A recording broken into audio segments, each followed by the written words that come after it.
This is Unrendered on IKTV. I'm chatting with the Minister of Foreign Affairs, the Honorable Camillo Gonsalves. Camillo, yes, let's continue. What else do you know that the ex-deputy consul was doing? So what we know is, as I said, he was representing himself as having the ability to expedite or facilitate the green card process for people who are out of status. We know that he was charging them sums. The ones we have confirmed so far are in the neighborhood of $5,000 to $6,000 US a pop. Was this for the complete process, or was this a deposit in his process? That we don't know. And the nature of these things are sometimes that people are told that they have to provide more money later. But he was telling them that for this $5,000 to $6,000, the process would be completed within a 16 to 18-month window. By which time he would have exited office anyway, because wasn't his contract coming to an end? His contract would have ended before that window, but I don't know if what his own calculations are. I don't want to speculate as to what his own calculations are. He then instructed the people to get a medical done at a facility and get a report about the medical, which would of course lend some legitimacy to the whole process. Was the facility, do you know, part of this whole I do not know. Scam? I do not know. Okay.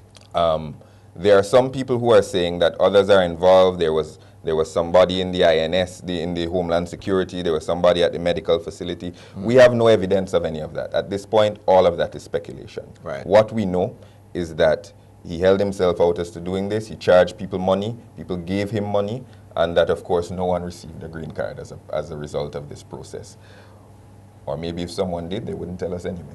But certainly the evidence that we have is that of receiving money for a promise that was not fulfilled. Now, it is not the business of the Consulate General of St. Vincent and the Grenadines to engage in immigration lawyering or immigration processing or any matter dealing with that sort of interface. So that's why you say it was outside the scope. That is why I'm saying it is outside of the scope of the consulate.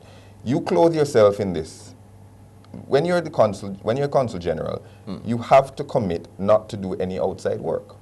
If he wanted to be an immigration lawyer, if he wanted to be an immigration consultant, he would have to resign his post as deputy consul general because that is not what he was sent. So I've never seen a contract or if these people take an oath, but is that enshrined in what they sign on to? Is that a contract is signed that includes their responsibilities? I haven't seen Mr. Augustus's contract specifically, but when they are assigned, they are told very explicitly that they can't do any outside work.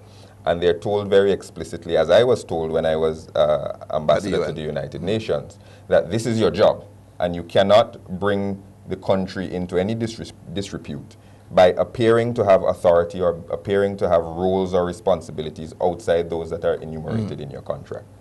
So even if what Mr. Augustus was doing was completely legitimate, and he could do it, it would have been outside the scope of his employment, and he would have lost his job for that. Because you don't use your position as consul general as a launch pad to get clients or to raise money or to do anything to benefit you personally and privately.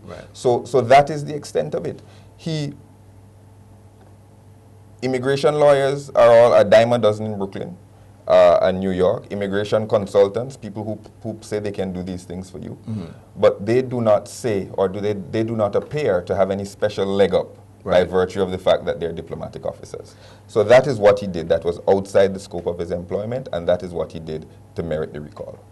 Here's a speculation that has gone ablaze. I must say I have not really seen it in the weeklies. But just after the story broke, you saw on social media, and I think I may have heard it in some of the quarters on the radio, that we could be in a position of jeopardy in terms of Vincentians seeking to get a non-immigrant visa or any sort of status in the United States. This could affect us. Could it? No, it could not. Why not? Well, what has he done that we are aware of to influence or involve in any way with the immigration processes of the United States, other than taking a fee from somebody. Have we misrepresented? Has the government indicated in any way false information to the government of the United States, or even I hear the government of Canada? No. This is a situation where somebody, for want of a better word, was preying on the vulnerabilities of Vincentians in the diaspora. Right. There is not interface between what he was doing and what states do in determining who gets a visa and who doesn't get a visa. Now,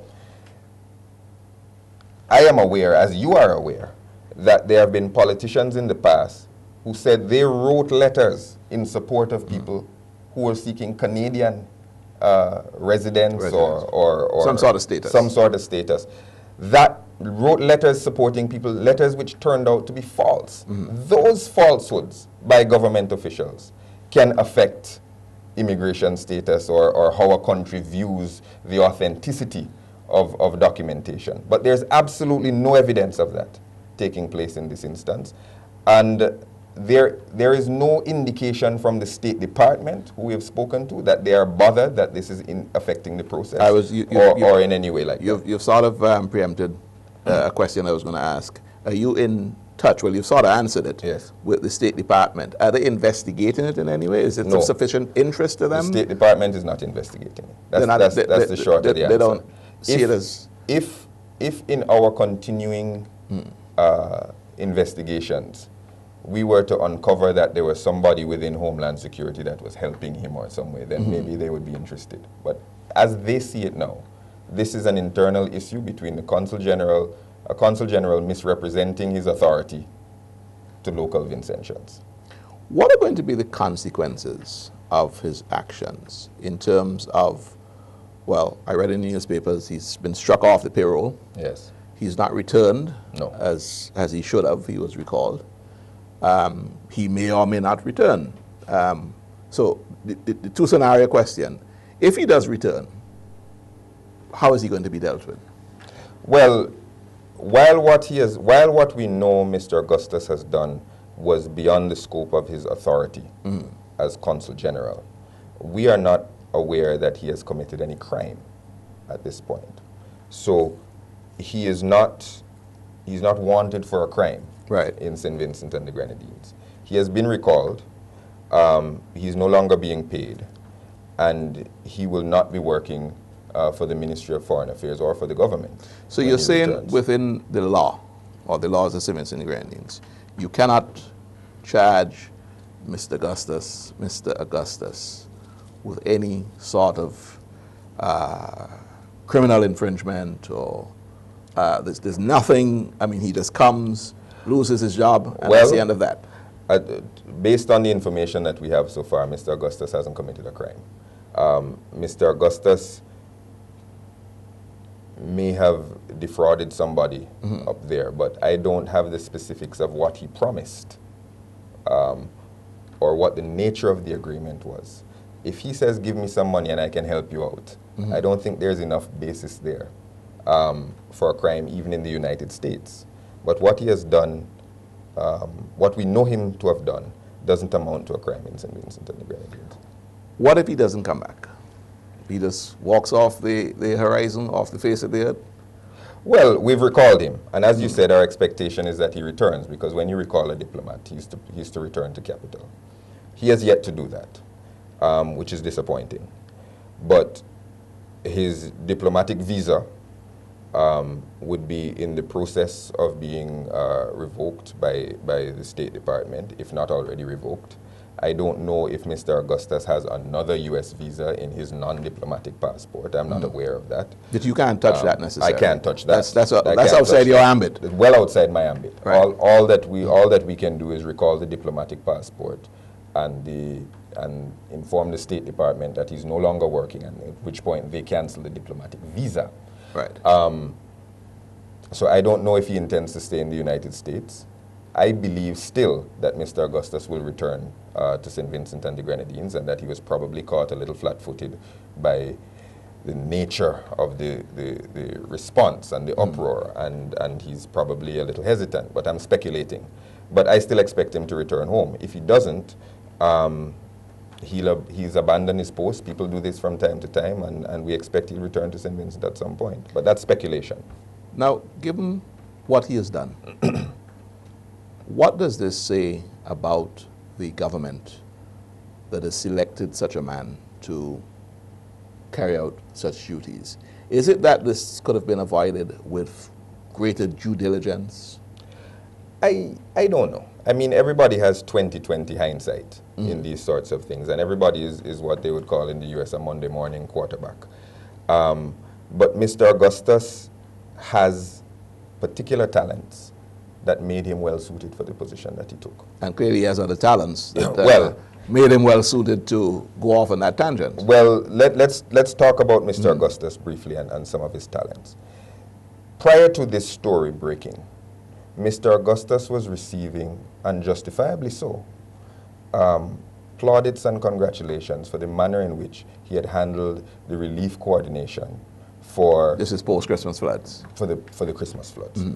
Mr. Augustus, by all accounts, by those in favor and opposed to him, was proactive, was hands-on, sought out partnerships and cooperation with the private sector, with Vincentians in far-flung places. He stayed up all night.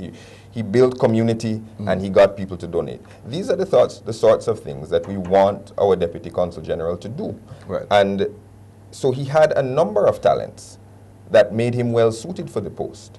So in that sense, based on his talents, he was well selected.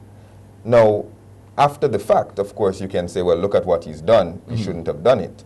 And you can make all sorts of decisions. But I certainly understand why he was chosen at the point at which he was chosen.